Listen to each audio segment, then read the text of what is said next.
थे कि और कुछ दिन बाद बारिश की मौसम आ जाएगा।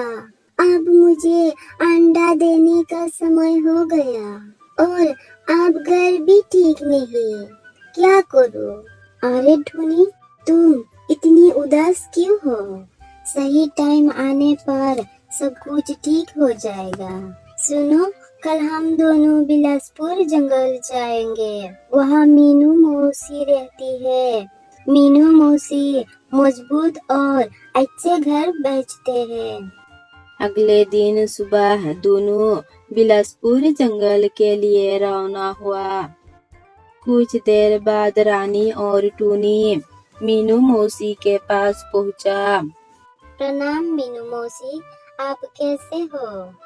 अरे रानी, बहुत दिन बाद आई हो, कुछ काम है क्या? हाँ मौसी, क्या बताओ? ये मेरी दोस्त टूनी की एक अच्छी घर नहीं है और उसकी अब अंडा देने का समय हो गया। क्या करे, उससे कुछ पता नहीं। तो मैं टूनी को आपके पास लेकर आई हूँ। उसे एक अच्छा और मजबूत घर दे दो। अरे रानी, तुम बहुत देर कर दिया, और कुछ दिन पहले आती तो तुम्हें घर मिल जाता।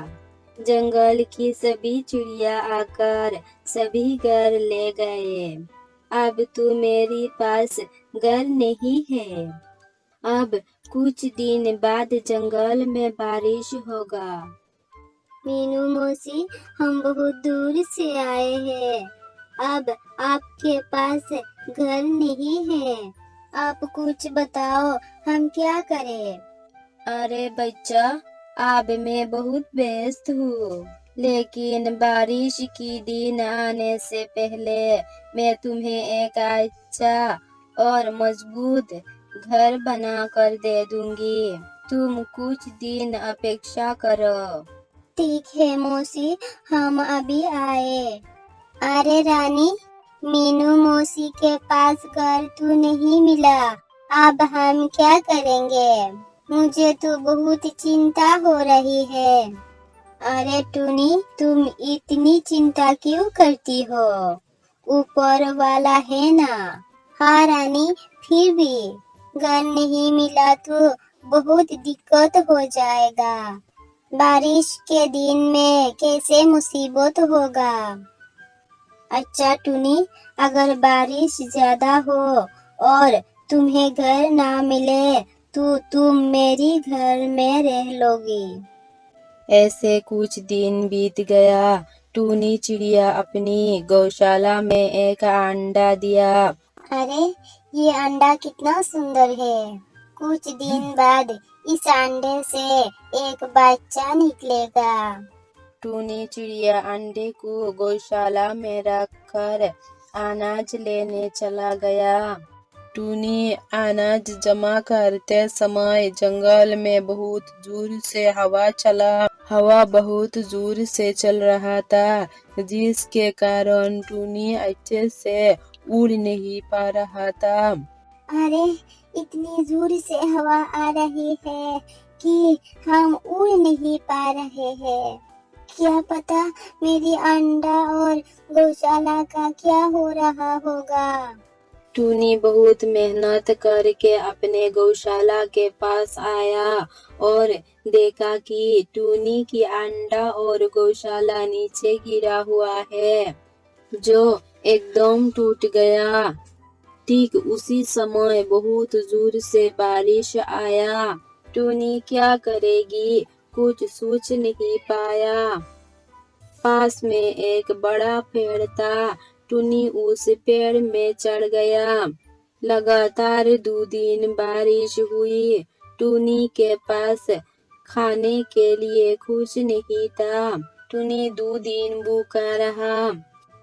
अरे, मुझे कुछ खाना होगा, नहीं तो मैं भूख के मारे मर जाऊंगा। ये बोलकर टूनी अपनी गौशाला के पास एक कालू कौवा रहता था। टूनी कालू कौवा के घर के बाहर गया और कालू कौवा को बोलने लगा। कालू कौआ अंदर से बोलने लगा। कौन बुला रहे हो? अरे कालू कौआ, मैं टुनी। आप मुझे पहचाना नहीं? कालू कौआ मौन ही मौन सोचने लगा।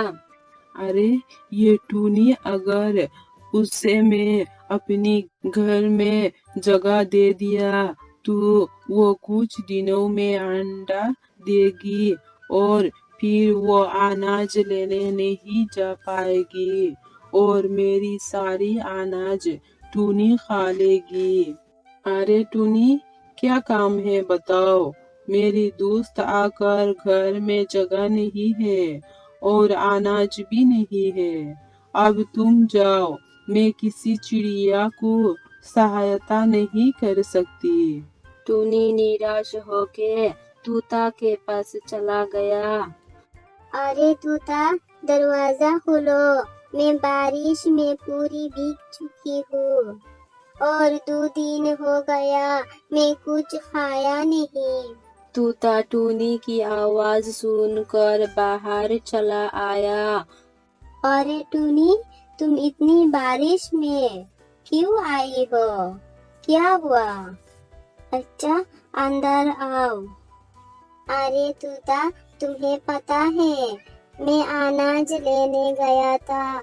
अचानक बहुत जोर से हवा आया और मेरी गौशाला और अंडा गिर कर टूट गया। मैं 2 दिन बारिश में एक पेड़ में रही, कुछ खाई भी नहीं, कुछ नहीं मेरे पास बहुत सारे अनाज है। तुम अनाज खाकर कुछ देर आराम करो। कुछ देर बाद बहुत जोर से हवा आया और कालू कौआ के घर नीचे गिर कर टूट गया। कालू कौआ के घर से थोड़ा दूर तोता की घर था। कालू कौआ को कुछ उपाय नहीं मिला तो वो तोता के गौशाला के पास गया और कालू कौआ तोता को बोलने लगा। तूता तूता, मैं कालू कौआ, दरवाजा खोलो। तोता को पता था कि कालू कौआ टूनी को सहायता नहीं किया था। अरे कालू कौआ, अब तू मेरी घर में टूनी आई है। अगर तुम्हें भी रख लूं तो मेरी गौशाला टूट सकती है।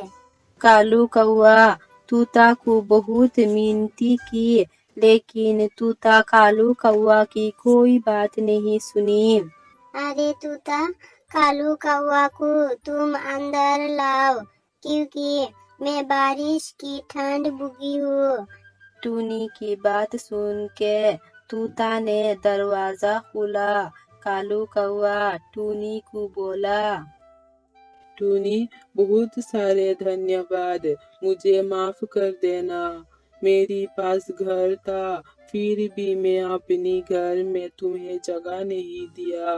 देख कालू कौआ, तुम उससे तुम्हारे घर में जगह नहीं दिया, इसलिए मैं भी तुम्हें अपनी घर में नहीं रख रही थी। टूनी ने कहा, तू रख दिया। मेरी गलती हो गई टूनी, तूता मुझे माफ कर दो।